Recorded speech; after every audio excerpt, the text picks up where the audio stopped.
Hey guys, welcome back to the channel. So behind me I have a Ford Mustang. It's a 2005 and it has around 95,000 miles on it.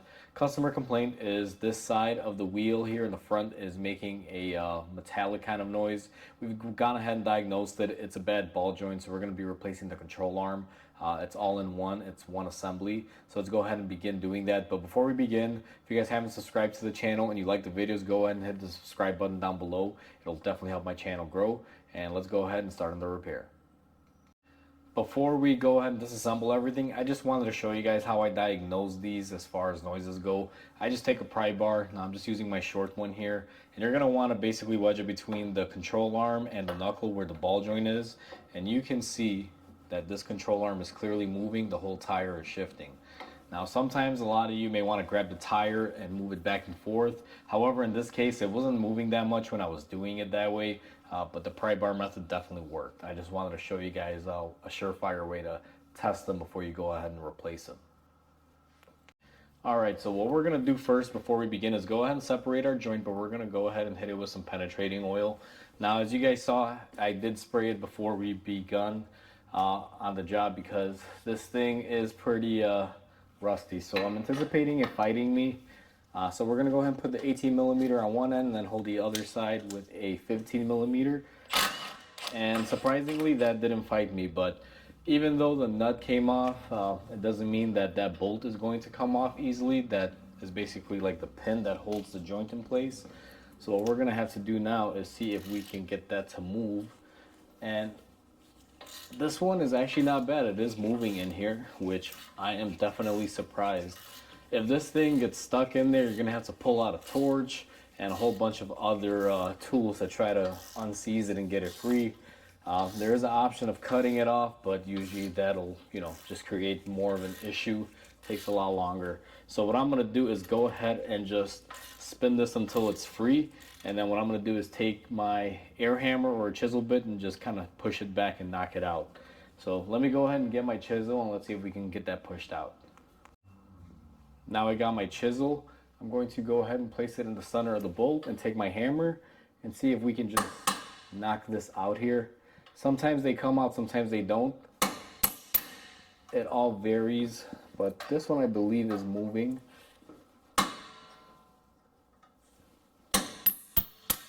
And just like that, it is pushing through and we have our bolt. Now let me show you guys the design of this bolt.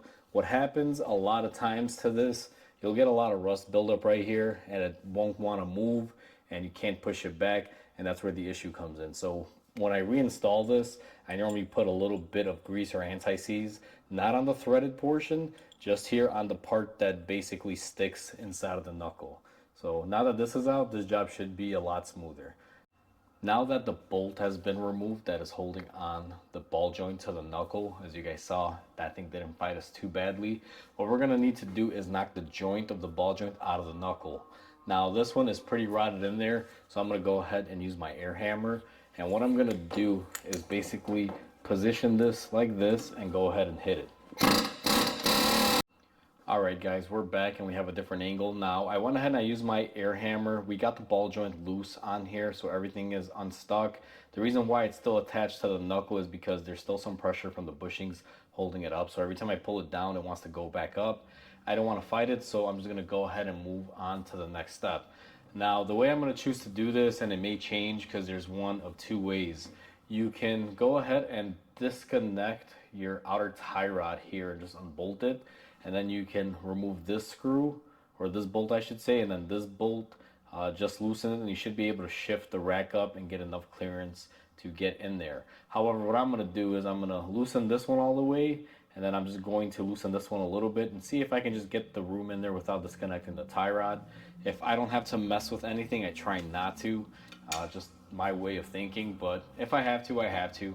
So you're going to take an 18 millimeter wrench. You're going to go ahead and put it on top here and find your bolt, and then what you're going to do is get a deep socket, 18 millimeter, for the bottom as well, and let's see if this comes off easily.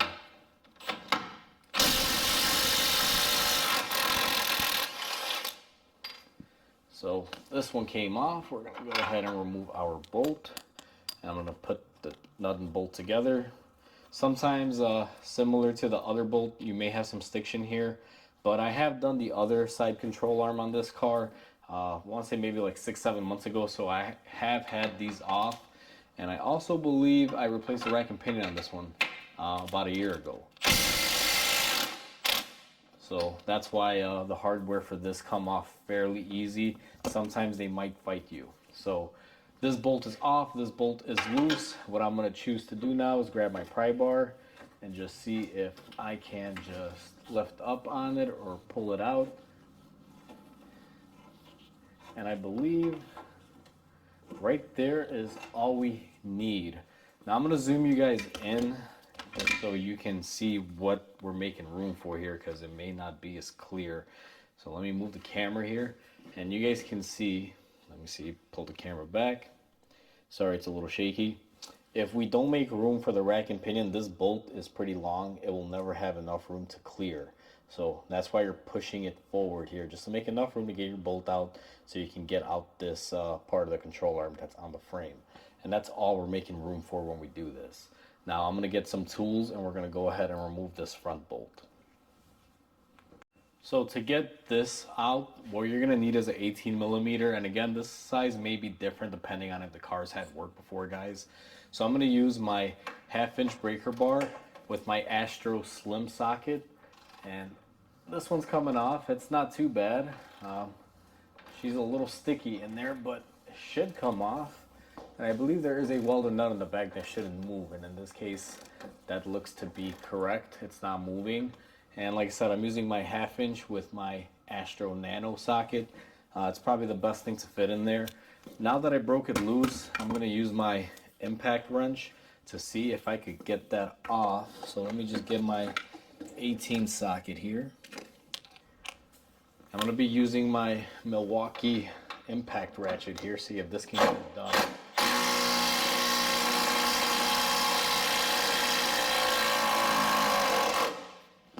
All right, so that right there got it done. Now it looks like I will have to loosen the bolt for the rack on the other side here, because my tool pretty much got stuck there. So let me go ahead and zoom you guys back out and show you that.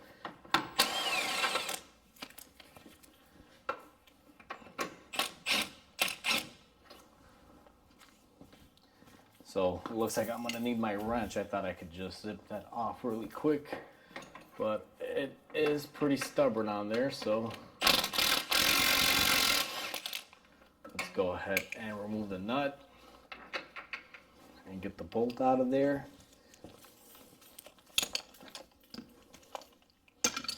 And then we're going to need our pry bar, and we should be able to get this side off here. And that should give me enough room here to be able to get my tool off just like that. Now that I made enough room, what I'm going to do is come back here and we're going to concentrate on removing this bolt. Now this one should come off, but sometimes they can be stubborn. Don't be surprised if you wind up needing a pry bar just to kind of help leverage it out of there. Now this one may need to twist and turn. Let me see if I can use my 18mm here just to kind of give us some twists and turns, break free any rust.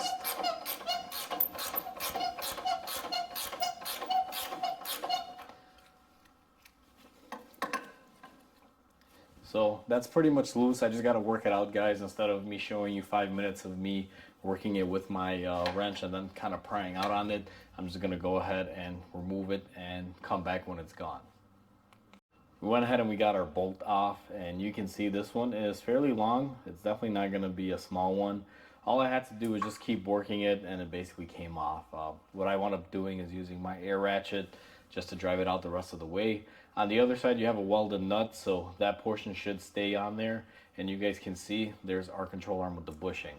Now what we're going to do is go ahead and focus on the rear bushing and go ahead and get that removed so we can get the rest of our control arm off. So let me set up the camera to show you guys how we remove the back bolts. Now we're looking at the back bushing, guys, and you're going to have 2 points where it's mounted.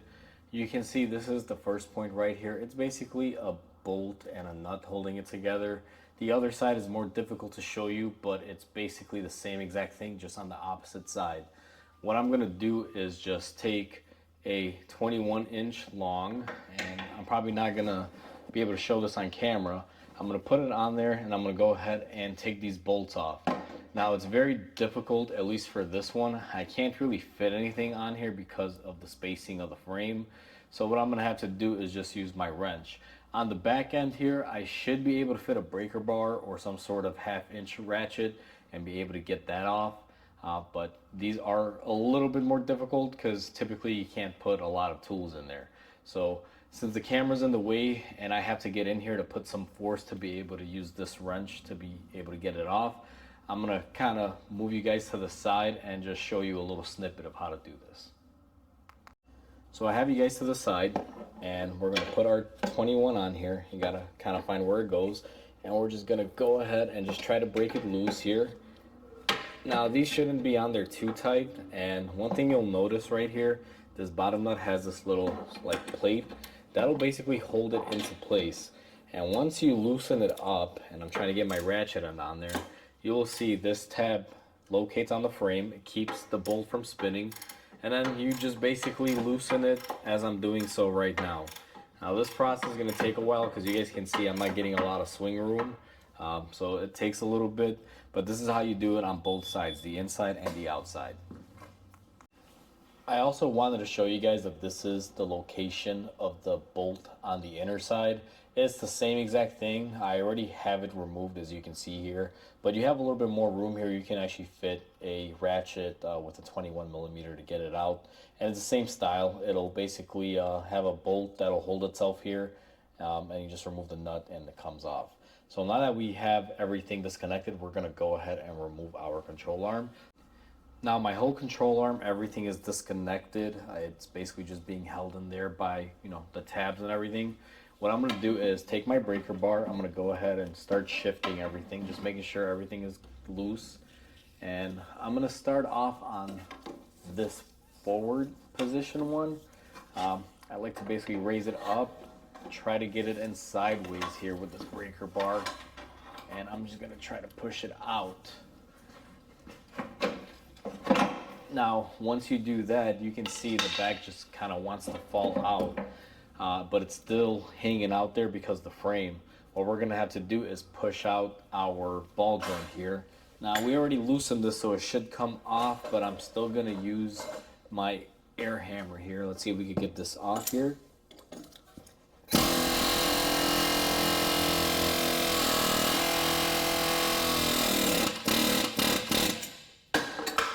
And there goes our control arm. It basically just dropped out, and we have a nice hole where our control arm is supposed to go. Let me go ahead and get my new control arm set up, and I'll show you guys how to reinstall it. Now that we got our new control arm, what you're going to want to do is just slide it into place, and basically the same order of removal. Sometimes it will fight you. It's not going to want to go in place exactly how it came out, but you just basically put it in here, and it's gonna take me a couple minutes. I'm not gonna show this process. You're gonna line up the back here, put in your ball joint, and then line up the front. It's pretty self-explanatory. All right, now that I got the control arm in there, and I will give you guys a heads up, it is very difficult. It will fight you a little bit. The main issue comes in when you're trying to line up the rear and get the ball joint in. This front one has a lot of pressure here when it's inside of this cross member, subframe, whatever you prefer to call it. So it is a little bit of a fight, but I was able to get it in there. Took a little bit of prying, and the reason why I couldn't film it, guys, because I had to kind of be all over here and doing this and that, and you wouldn't be able to see it unless I zoomed out the camera, and again, you wouldn't see anything except me struggling with it. So basically I just kind of mentioned you have to install it. Unfortunately, couldn't get any good coverage. Now what we're going to do is take the rear bolts that we took off, and this is where I'm going to start at, and I'm going to go ahead and place it in loosely and just hand thread it. Now I already did the back side already. I already got that one in place, just because that one was a lot easier to do in order for me to get this one in, because the way the tension is held on there. So now that the rear one is in place and I already pre-installed the other one on the back side, what I'm going to do is take my pry bar and I'm going to grab the bolt that we need for the front. Now this is going to be a little tricky just because of the whole pressure aspect on everything. I need this to raise itself up, and so far it seems like it's going to want to fight me pretty good here. So let me see if I can get some sort of bar in here to help leverage it up. So what I'm going to do is put my pry bar down here, lift it up. I'm going to put what I call my lady slipper in there just to kind of hold it. Gives me enough room to put my pry bar in. And then I should have the clearance here to get my bolt in.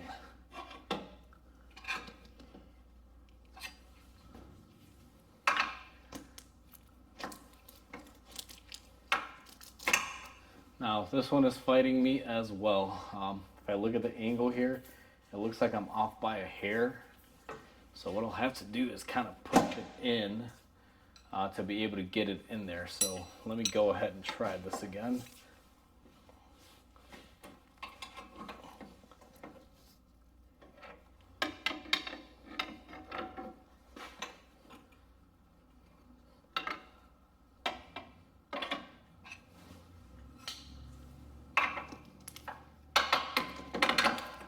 And that time we got it in. So if you guys kind of noticed, I used my pry bar on the stabilizer, just kind of moved the rack a little bit, and that gave me enough room in there to be able to slide it in. What I'm going to do next is go ahead and tighten everything down because I got my main bolts on there. The only other bolt that is left that I still have to put in place is my lower ball joint and my 2 rack bolts. So let me go ahead and tighten up my 2 bolts on my frame, and I'm going to go ahead and install and tighten up my ball joint bolt, and I'll bring you guys back when it's time to tighten up the rack and pinion. So I have everything tightened up, guys, and I do want to mention one thing that I forgot to state before I tightened everything up. When it comes to this bolt, you're going to have to put the weight of the car on the arm and then tighten and torque this bolt. Otherwise, you run the risk of damaging the bushing inside the new control arm. The way I did it was I put a jack stand here and I lowered the car on the stand, got all the weight on it, and tightened and torqued this. If you fail to do so, you will have bushing failures. As far as the rear bushing goes, this one has its own little frame that it sits into, so you can tighten it while the car is up in the air. And as far as the ball joint goes, you can tighten that up at any time. This is the only one that you have to do with the weight of the car on it. If you're doing this at home on the garage, you may want to reinstall the wheel and then lower the car and put the weight on it and somehow fit in here to tighten this.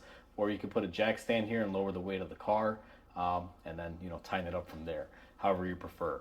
But everything is tightened up now. Our control arm is ready to go. The only thing we have left is to put our rack and pinion back in. With everything on the control arm being tightened up, now it's time to reinstall the rack. Since we didn't loosen anything here except for the rack itself, this just slides back into place. This is one of the more easier racks to do, and I absolutely love it because everything is right up front. So I'm going to line it back up into my frame here, and since we had to remove both sides, I'm going to line up both sides here. And what we're going to do is go ahead and push our bolts through here. Let me just get rid of this pry bar from my hand. And do your best to line it up before you insert the bolt. And it's basically a feel around to be able to find out where it goes, but it's right up here. It's really easy. I love these things. Unfortunately, I don't get these a lot anymore. This is an older design. I don't believe there's other designs that are similar to this, and I'm not sure, but I believe only from 2005 to about the next generation they have this set up, and then everything else changed. So once we have those in place, we're going to use our wrench to hold it from the top.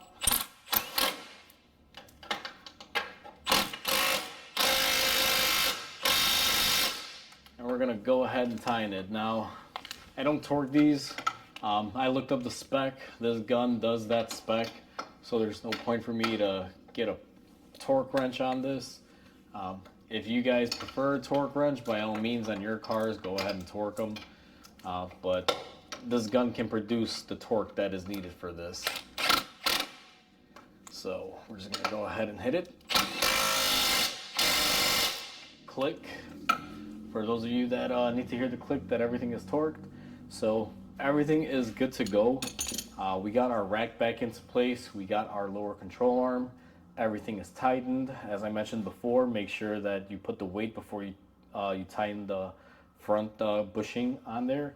Make sure you got the weight of the car on there. And aside from that, that's how you basically do a lower control arm on a Ford Mustang. Now, if you're doing the driver's side, you're gonna have to do the same thing with the rack and pinion to gain access to this bolt on this side. So you will have to effectively, loosen it up and move it out of the way like we did. As you saw, tie rods didn't have to be disturbed, but it's all on your preference how you prefer to do it. I chose to do it that way. You may prefer a different way. So that's the completion of a lower control arm on a 2005 Ford Mustang. So our Ford Mustang is all done, guys. That's how you do the lower control arm. Hopefully you guys enjoyed this video. Please comment, like, and subscribe. It definitely helps the channel grow. And with that said, I'll catch you guys on the next repair. Until then, hope you guys have a wonderful day.